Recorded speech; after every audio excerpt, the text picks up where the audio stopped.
I thought one of the more interesting and less talked about parts was the Israel exchange. And Bernie gave one of the more adult, honest answers that really any major politician, certainly on the Democratic side, has given on the issue. Basically saying that, hey, Palestinians are people too, which is, a taboo thing to say in American politics. Where, Peter, could this be the turning point in the way that we actually talk about this issue? Because up until now, anytime you say anything remotely, not even anti-Israel, just pro-Palestinian, you're labeled as an anti-Semite. Yeah, no, it's not a turning point, because no one in the mainstream is going to pick up on this. I mean, it takes real stones to go out there and say that. Given the support for Israel, not only among American Jews, of course, but also among the Christian right and an odd coalition of conservative people. So Bernie really put it out there to go and make those statements. Of course, they're true. And, of course, a lot of smart people know that they are true. But my hat's off to him, or perhaps Josh's hat is off to him for really being willing to say something that unpopular because it is true. I mean, we certainly saw Hillary not even go anywhere close to that line. But as far as the turning point, I'm still sorry. I'm glad he said it, but I don't know anybody else is going to pick it up. Well, I don't think he's trying to win over the far right or even the Jewish vote. I mean, we're looking at the New York polls right now, and he's getting something like 18% of the Jewish vote here in New York. But when you look at the just flushed that down the toilet. But when you look at the young Democrats that he's appealing to, the electorate of the future, if you will, is this something, Josh, that's going to resonate with the younger crowd and maybe become a change in policy platform, or at least dialogue, when we talk about the Israel-Palestine issue? I actually think that it will lead to a change, at least in terms of dialogue. Like you said, perhaps maybe not this election, but in 2020 and onward.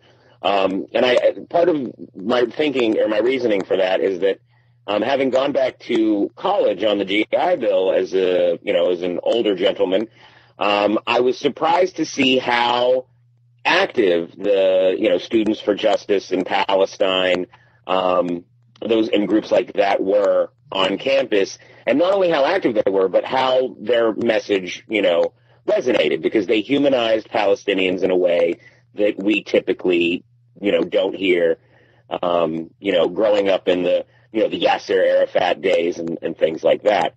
So I definitely think that, since Israel has been around now for some time, they are seen as sort of the privileged, powerful country in this scenario, oppressing the Palestinian people.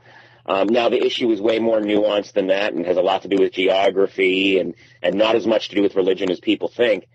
But, I don't see any policy, like official policy discussions happening until, those young people who have these views start voting in elections that aren't the presidential election.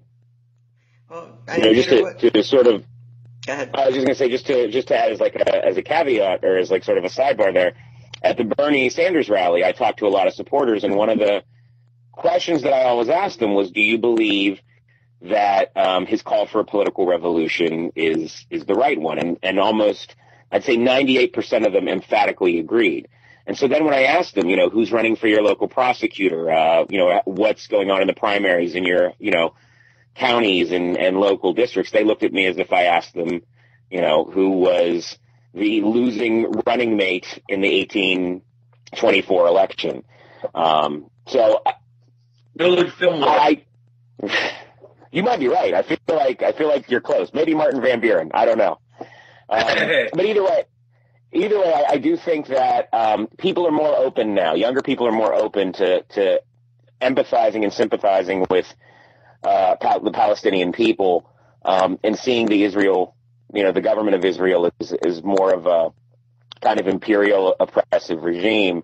But it's going to take a while for that to filter through into the politics, because, AIPAC and the pro-Israel lobby is huge. And on a sort of a larger policy thing, they are our biggest ally in the region. And, we've kind of pissed them off enough already, some might say. Well, I mean, I went to a school here in Brooklyn. It's called Brooklyn College. Every year it makes the news because there's usually a protest because they have some kind of pro-Israeli speaker, and the student clubs, like you mentioned, get a little, perturbed about that. And so, Peter, what do you think the role of colleges is in just the way we're changing our outlook? I mean, in some of the more liberal schools, like the one I went to, it almost reminds me of like the divestment movement during apartheid, where it's not just like, hey, let's humanize Palestinians. It's kind of like, hey, fuck those guys, the Israelis, I mean. Well, I mean, I'm strongly in favor of a more realistic policy and a policy that acknowledges the humanity of the Palestinian people and makes them something more than targets for Israeli artillery. That said, young people have a role to play in politics, but it's often very difficult to keep them engaged at that young people level, if you will, as they move into jobs and families and responsibilities. A lot of people tend to get more conservative as they get older, and a lot of people tend to get less politically active simply because life starts happening to them and jobs and families. So I'm hoping that a lot of that mindset that you talk about among young people on campuses does start to accumulate, if you will.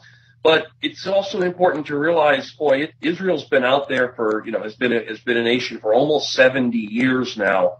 And America's attitudes towards Israel do not seem to have changed substantially at all. Certainly, any of the Republicans, if they get elected or if Hillary gets elected, I don't think we're going to see any real change in American policy. And even if Bernie were to be elected, he's going to have to push hard against a Congress that takes in oodles of money from AIPAC and the other Israeli lobbyists, and is so happy to support anyone who isn't a dirty Arab in the Middle East, without even kind of questioning Israel. Look what Israel's gotten away with. I mean, they shell civilian areas, they blow up schools and hospitals, and, the United States helps apologize for them. That's a lot of weight to move.